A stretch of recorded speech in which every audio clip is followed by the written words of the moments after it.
Madam Chair. Can we call Honorable Marcoleta first? Honorable Marcoleta is a non-member of Justice Committee, but of course, we recognize her opportunity to manifest her position as well. Thank you, Madam Chair. Thank you for highlighting my being a non-member of this committee. But I nonetheless, highlighted also that I have you every have right the to speak. privilege to manifest your position. Thank you po. Because that is according to our rules, Honorable Marcoleta. Including the highlighting of being a non-member. Kasama po yun. The rule that non-members cannot raise a motion and cannot vote, but they Opo. can manifest. And that is observed in all committees in the House of Madam Chair, I Representatives. did not say that I'm about to make a motion. Wala nung po akong sinabi. Anyway, ma'am, magandang hapon po sa Madam Chair, sa Madam committee Chair, na ito. Madam Chair. Is that a point of order? Yes, that's not really the point of order. I just would like to find out if he is a she or a he because you have been mentioning her. Point of order, Madam Chair. Let's allow Congressman Marcoleta to proceed. All right. Honorable Marcoleta is recognized. You may proceed. Madam Chair, Gusto I ko just would bang- like to make it clear. He Madam is Chair, he. He is he. I stand Is not corrected. in order, Madam Chair, because I just want to make, because you said twice her. All right. So I I'm would like to addressing find out him. if she is a she or a he. Madam is Chair, he. make a ruling and allow Congressman Marcoleta to proceed. As a response to proceed, the Honorable to- Abante, we are addressing now Honorable Marcoleta as he, him, his, and the chair therefore stands corrected. You may proceed, Honorable Marcoleta. Thank you, Madam Chair. Thank you for that clarification, Bishop Benny Abante. Ewan ko kung is that germane to this hearing. Anyway, magandang araw po, ginang Madam Chair at sa mga kapita-pitagang miyembro ng committee na ito. Marahil ay inaasahan nyo na ako po ay magbibigay ng manifestasyon para tutulan ang pagbubukas ng box na yan mula sa BIR. Ang katunayan po, ako po ay hindi tututol. You may go ahead and open it all you want. Sabi nga ni Madam Chair, hawak niya ang beat. Sino ba naman ako para pigilan ito? Sabi nga ng kanta, huwag mong bibitawan.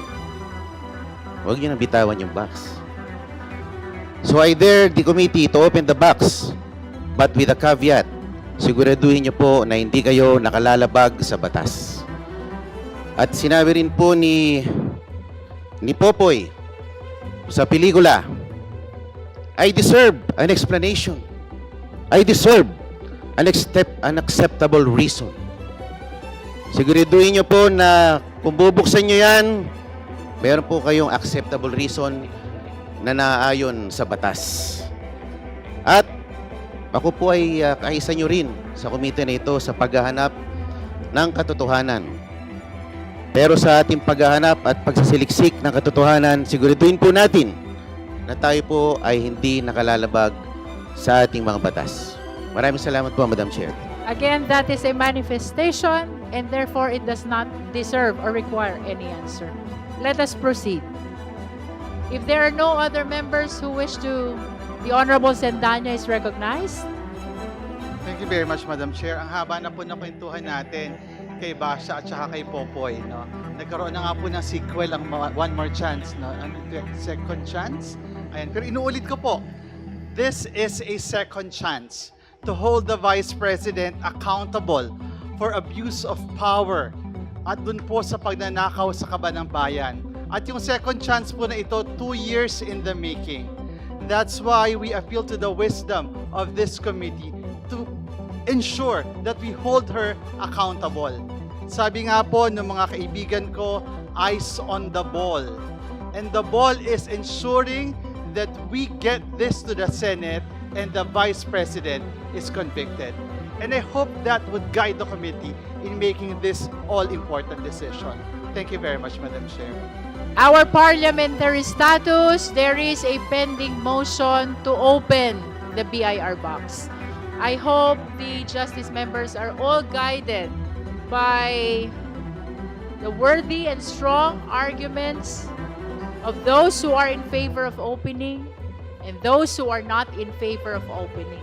But in summary, of course, we do not dispute the position of the Honorable Laila de Lima that the Constitution is paramount,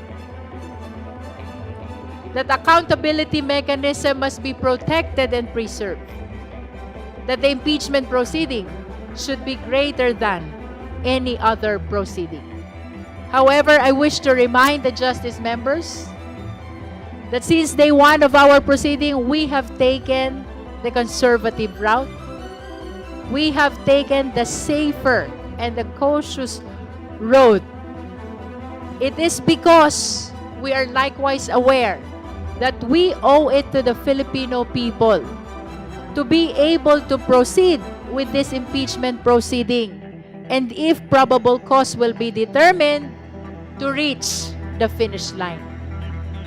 With that having said, may I solicit the necessary...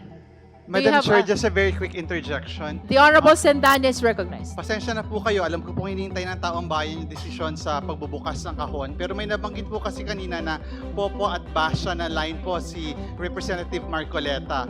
In-attribute po niya yung explanation, deserve an explanation kay Popoy. Hindi po siya kay Popoy, linawin ko lang po. Ito po ay kay Papa P, kay Piolo Pascual sa pelikulang Starting Over Again.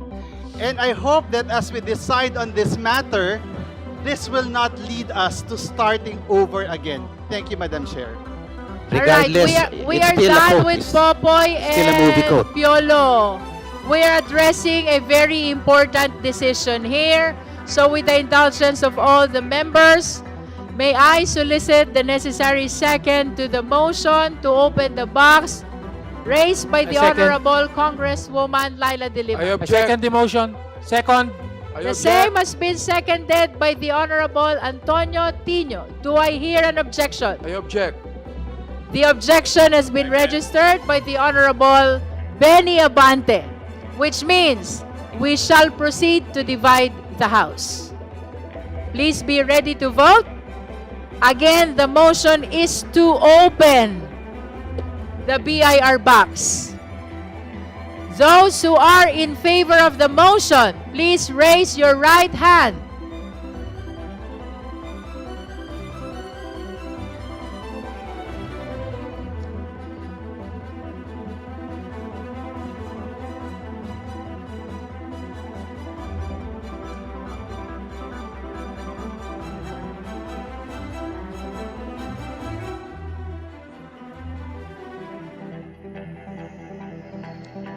You may put down your hands. Those who are not in favor of the motion, please raise your right hand.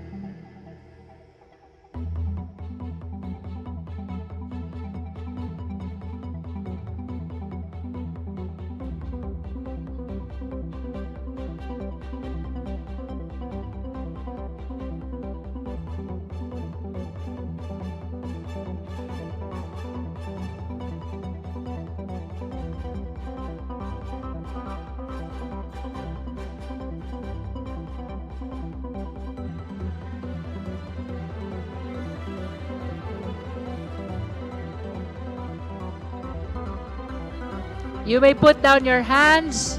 Those who abstain, please raise your right hand. That concludes the voting. COMSEC, please submit the result of our vote.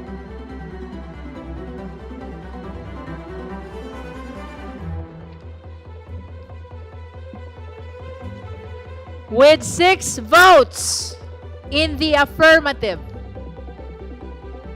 and 38 votes in the negative, with 0 abstention, the motion to open the box is hereby denied. So ruled.